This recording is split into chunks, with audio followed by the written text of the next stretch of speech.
For thousands of years, we've witnessed the impossible. Ships defying physics, visitors erased from the official story, from Renaissance paintings to otherworldly ancient architecture. Their crafts and figures fill our history. Millions of sightings, millions of witnesses, photos, videos, encounters. Yet here we are, 2025, no clear official information. Still taboo, still ridicule, still conspiracy stamped on anyone who speaks. How can this be? With all our tech and access to information, still no straight answer. This is not mythology. This is not speculation. This is unredacted. Today we co-create this message with star beings, an interdimensional alliance that has always been here. They prefer to be called star beings because they are not extraterrestrials, invaders, or aliens. They are Gaia's cosmic family. For decades, authorities controlled the narrative. Today we bring you their side of the story. We were taught to wait for disclosure, a press conference, a document dump, a government finally admitting the truth. But that's not how it works. Governments release crumbs mixed with fear and confusion to keep you looking up, asking permission to know. Every leak is calculated. Every public revelation is only part of a script. The truth is not waiting in a classified vault. The truth is already here. Our ancestors painted it on walls. Our neighbors have filmed it in the sky. Our own intuition whispers it. We are not alone. The universe is massive. We can't be the only intelligent life in the cosmos. Disclosure is not an event. It is a process. It does not come from the top down. It rises from within. True disclosure isn't announced. It's lived through us, through our dreams, our intuition, our own encounters. It means ordinary people sharing sightings and downloads. It means scientists, pilots, and soldiers breaking silence. It means us learning to discern truth without waiting for a press release. Because governments already know. They have met with star beings. They still do, behind closed doors. They have signed treaties. They have taken technology and kept it secret. Some of that tech is now hidden inside programs the public never sees. Even the so-called Galactic Federation is not a myth. It is an interdimensional council. There are no Earth politicians sitting at its table. The Federation does not allow self-appointed leaders because no single government speaks for humanity. They interact only with selected humans when it serves a larger plan.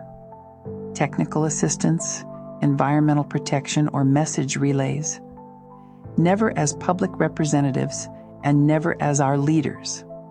They know that true contact must be collective, not negotiated. They will not sign away humanity's future to individuals driven by power or secrecy. This is why disclosure will never come from a podium. It will come from us, as more and more of us begin telling the truth of our own experiences. So who are these beings? They are not aliens. They are not visitors from outer space. They are star beings. They have lived beside oceans, within mountains, between layers of frequency that overlap this reality.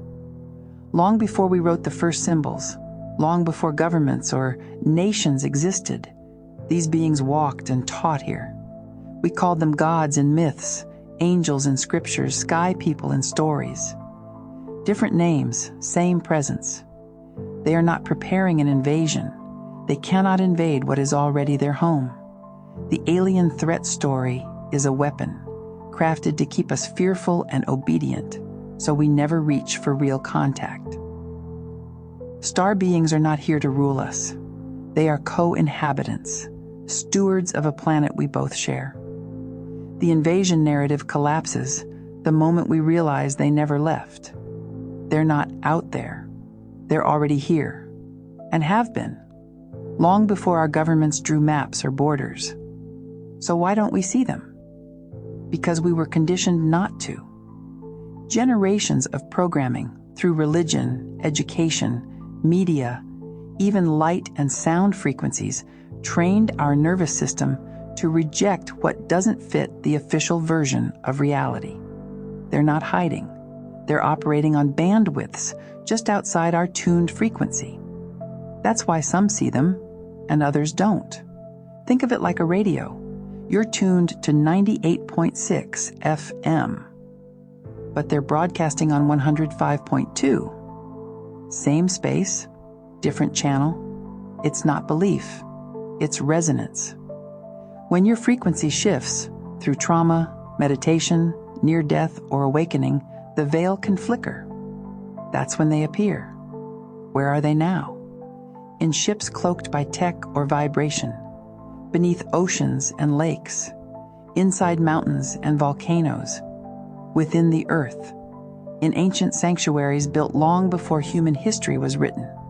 They have been watching, waiting, and intervening when necessary. But not all interventions have been benevolent, and not all encounters have been what they appeared to be. Some of the most terrifying alien abductions, the cold metallic rooms, surgical trauma, memory wipes, weren't extraterrestrial at all. They were human. Reverse-engineered ships, synthetic grays operated through neural interfaces, military psyops designed to mimic star-being contact and keep us terrified of what's actually here to help us evolve. Why? Because if we fear them, we never listen to them. And if we never listen, we stay dependent on the ones pulling the strings. But that's not the whole picture. Not all encounters were staged. Some involved real non-human beings, assisting in long-range genetic integration programs. Their species collapsed after over-reliance on artificial intelligence. They lost the ability to feel. Then they lost the ability to reproduce. These aren't aliens in the traditional sense, but human descendants from a divergent timeline. One that became increasingly synthetic, disconnected from Gaia and the emotional body. That's why they initiated a hybridization program, to recover what we still carry, an unbroken line of soul-infused DNA. Some humans agreed, at the soul level, to participate in this mission, to help restore life to a dying race, to bridge two timelines with love. But not all contact honored that agreement. There were violations. There were breaches of cosmic law, and those factions have since been restricted access by higher councils operating beyond time and space. True contact is never forced. It's not a harvest. It's not a threat. It's a reunion. It feels deeply familiar. Like home. Like something ancient waking back up in your cells. Fear-based narratives keep us small. They confuse us. But when we untangle the layers, when we listen from within, we reclaim the narrative. And we remember, not all grays are the same. Not all abductions are alien, and not all contact is trauma. Some of us came here to make contact real, again, to tell the truth, and to remind others what it feels like when you're met with reverence, not control. Not all abductions were trauma-based. Some were chosen long before birth. Amid the fear-based psyops and synthetic encounters, real contact happened, real agreements. Some beings, especially among the grays, had reached an evolutionary dead end. Their biology couldn't sustain itself, so they turned to humanity to rekindle the spark they'd lost, the living codes of the soul. From these unions came the hybrid children, beings born from human and star genetics, carrying the codes of both. Some live off-world, on ships or distant planets tied to our lineage. Some dwell in cloaked sanctuaries hidden by frequency, under oceans, inside mountains. And yes, some walk among us. Their appearance is human enough to pass, often aided by tech or subtle shape-shifting. They are not here to invade, but to assist the evolutionary bridge now forming. A bridge that, if our frequency continues to rise, could allow open cohabitation within the next 20 to 30 years. Still, this story isn't just private. Mass sightings have increased as collective contact accelerates. Phoenix Lights, Belgian Wave, Rendlesham, Ariel School. These were not glitches. They were deliberate signals, reminders that we're being watched, protected, and prepared.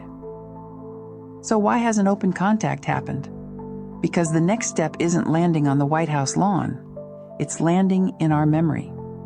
When enough of us are ready to feel instead of fear, to meet them without needing proof, that's when the veil lifts. And with the veil lifted, the next question always comes. If they're here, why don't they stop our wars, our disasters, our suffering? The truth is, they could. But Earth is a free will planet.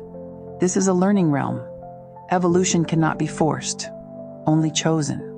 When pain cracks us open, when chaos makes us question everything, we grow. And they honor that process, even when it breaks their hearts. But they're not indifferent. They've intervened at critical points, especially when our actions risk planetary extinction. Missile shutdowns, nuclear disarmament, grid stabilizations after mass trauma. They step in when the consequences would ripple beyond Earth. Still, they walk a razor's edge, interfere too much, and they rob us of our growth. Stand back completely, and we fall into ruin. So they work subtly, behind the veil, through dreams, nudges, soul agreements, and soft protections most of us never notice. They don't come to save us. They come to walk with us once we choose to rise. And when we do, we'll find they were never far. Not because they traveled across space, but because they never had to. They don't move the way we do. They bend space, shift frequency, and appear. Their ships aren't flying, they're tuning forks, locked to harmonic keys that resonate with specific coordinates in space-time. Not just where, but when. Every place, every moment, every dimension is encoded with a frequency signature. And once you know the math, you don't need fuel. You need resonance. Their crafts are consciousness-assisted.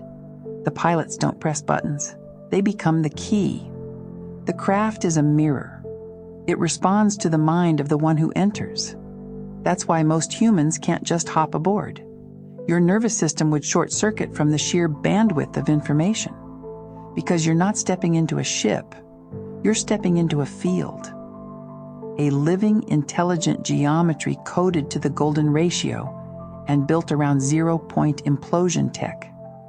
The same principle found in ancient pyramids, certain crop circles, and the Merkaba itself. Some ships are biological, some are light-based, some are plasma-breathing fractals only visible outside the human spectrum. And not all are ships. Some are beings, others are portals. To us, it looks like magic. To them, it's basic astrophysics. The key is vibration, and they've mastered the equation. Consciousness plus frequency equals location. There are millions of civilizations in contact with Earth, but only a few are directly involved in this human awakening. Some are Lyran-rooted architects. Some are Andromedan overseers, Pleiadian empaths, Arcturian healers, Syrian geomancers, and hybrid emissaries from civilizations you've never heard of. Because their names aren't spoken in words. They're felt in frequency. These aren't just aliens. They are interdimensional beings, time walkers, genetic artists, architects of energy. Some have watched us from our first spark. Others are descendants of our own possible futures. Disclosure has never been about a single announcement. It's a gradual calibration, already in motion. But there is a convergence point coming, a moment where reality shifts publicly. Not subtle, not deniable, and not controlled by governments.